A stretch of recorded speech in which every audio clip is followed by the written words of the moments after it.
That's okay. It's just a very We're stout cup recording. of coffee. It's just a very stout cup of coffee. Ooh, it smells stout. Whoa, whoa. I think I got a buzz just off of the fumes of that coffee. This reminds me of when I was in the Army and I used to just toss the coffee grounds in my mouth and then swallow with a swig of water. We had this guy down at KLOA when it was just KLOA AM and FM. There was nobody else. Steve Urey, who ran shows on the weekends, ex-Navy, retired Navy. And he wanted me, whatever my last pot of coffee was, on Friday, to leave it. Right. And then he would come in and turn on the burner until it got hot.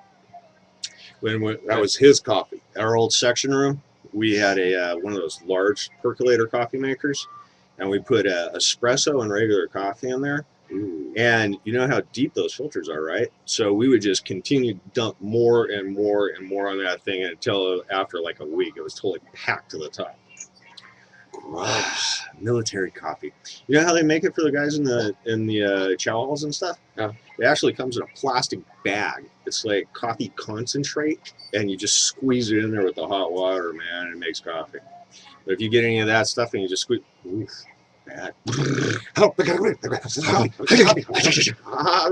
Can we say palpitation? So the SOPA thing. So please go read up on it. And I don't know, you may believe in it after you read up on it. And then in case you don't need to sign the petition. There are some reasons that they're trying to do this right now. Oh, thank you guys. Dogs are playing. It's a fight. So the SOPA thing is what they're. Well, you want to give them Stop Online Piracy Act. There is some stuff like that going on. I mean, but the thing is like for those that don't understand this, what's going on is it's called peer-to-peer. So basically, if I want a copy of somebody's song, it hasn't been stolen. Right. Somebody bought it originally, and they've made a copy that's not proprietary. It doesn't have a password and username attached to it. Anyway, it's on their computer. And then what happens is you don't even get that whole copy from that person's computer. You get a piece of that copy. And then you get a piece from somebody else and a piece from somebody else. So you get a bunch of bits. Put them together. So, I mean, technically you're not stealing the file. You're stealing part of the file. From different people. But they're giving it to you. And then all the symbols on your computer. There you go. Now, I do know that some of the labels have planted what appears to be a good thing, like a early release on some popular album, and it's a virus. And they've chosen to do battle that way. Metallica did that. You couldn't get any Metallica stuff pirated. Those guys saw that the labels weren't protecting them, so they went out and seeded the whole pirate community, the peer-to-peer community, with a bunch of really gnarly viruses. I understand why they did it. I do too. I mean, and there has been a depletion in sales, but I think part of their problem with the depletion in sales isn't necessarily because people are stealing the files.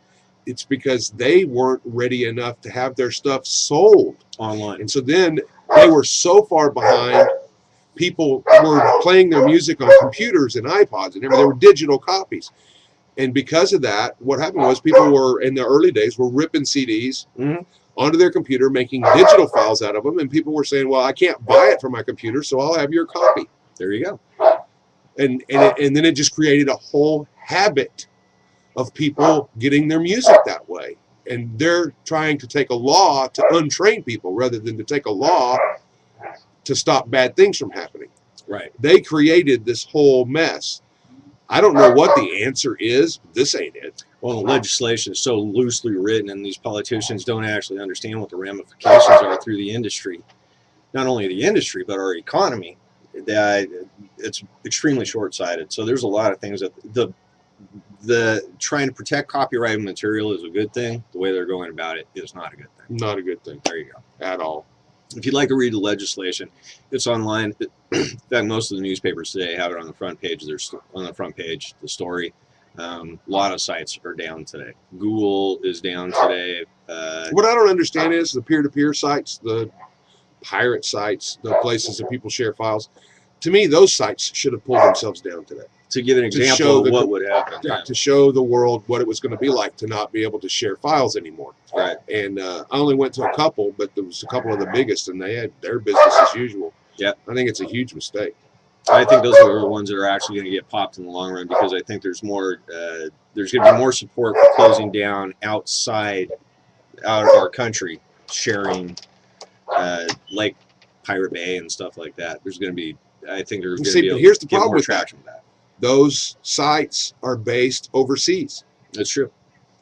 Matter of fact, you'd be hard pressed to find any of those sites that are actually based in the U.S. Mm-hmm. Now, colleges are notoriously the worst. They have their own private networks, and they share. That's what this kind of grew out of, actually. Which is the internet is an outgrowth, because they had message boarding originally. It was a way for government and educational institutions to share information across with each other. So, I mean, and this is going to be so far-reaching that they'll be checking all of your email to see if there are any illegal files attached to them. in fact, there's a very good chance that they could even be closing down sites like YouTube, because even on sites where people are saying, yes, this is mine, if they think that there's any discrepancy in there, that there's any copyright material anywhere within YouTube, they can close down YouTube because there was a piece of copyright material put on it. Let's use the league for an example. Yesterday, there was a clip I wanted you to see, Right. and the clip was actually shot. Somebody's video camera, they actually shot video of their TV Mm-hmm. to capture this clip. And in this case, what this was basically was a free commercial for that television show. That's right. That'll stop. It got me to watch it. I watched 3 episodes in a row yesterday because of watching that clip, And you so- watched them legally on Netflix, right? Right. I paid for it, So Of which the FX gets a piece of the money. that's right. They've got a contract with Netflix. But so. that little clip on YouTube will be no more. And that person could be subject to huge fines in prison. So that's What country are we in? That's what that legislation is about. So please, please, please, if you've never written into Congress or anything before, just go check it out on the internet, because there's already pre-done petition that you can go sign electronically on the internet. We'll post it up, and it'll be on Facebook today, on my Facebook page. And by the way, we are starting to draw down on the KZIQ Facebook page. I put a thing up there reminding everybody to go to the Coyote page and like it so you can get the updates. That's the only place we've been putting the videos for like 2 weeks. Yeah, and the new YouTube videos that I'm putting up there too are only going to be going up there. So just a heads up. So just search the Coyote and get the one. They haven't killed the other one yet. The one that says the Voice of the Eastern Sierra, and go like it, and then you'll have all the updates for us. There you go. All right, we got to get. Yeah, we got to do a little more radio. Okay. Everybody have a great day. Sign the petition, Yeah, please. and we Will see ya.